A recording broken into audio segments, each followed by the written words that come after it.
কোরবানির দিন গরু বা খাসি কোরবানির পর ভাগাভাগি করার জন্য গরুর গোস্ত বা খাসির গোস্ত অনেকক্ষণ বাইরে থাকার কারণে এর উপরে একটা কালচে আবরণ দেখা দেয় বা অনেক দুর্গন্ধ বের হয়ে যায়। গোস্তের রং এরকম কালচে বা সবুজ আকার ধারণ করলে বা বাজে কোনো দুর্গন্ধ বের হয়ে দেওয়ার পরে সেই গোস্তকে কিভাবে সংরক্ষণ করা যায় সেটাই আপনাদের সাথে শেয়ার করব টিপস অ্যান্ড ট্রিক্স সহ।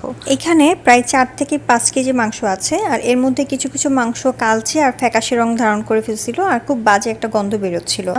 আর এই মাংসগুলো যদি আমরা এভাবে রেখে দিতাম তাহলে এর জন্য বাকি যে মাংসগুলো আছে সেগুলো নষ্ট হয়ে যেত আর একটা ব্যাকটেরিয়া জমে যেত, যেটা আমাদের স্বাস্থ্যের জন্য অনেক ক্ষতিকর হয়ে যেত।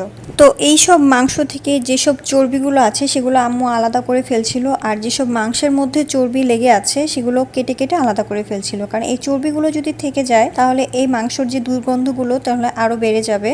আর চর্বিগুলো রান্না করা হলে বা রেখে দিলে চর্বি থেকে অন্যান্য মাংসগুলো নষ্ট হয়ে যেতে পারে। চর্বির পাশাপাশি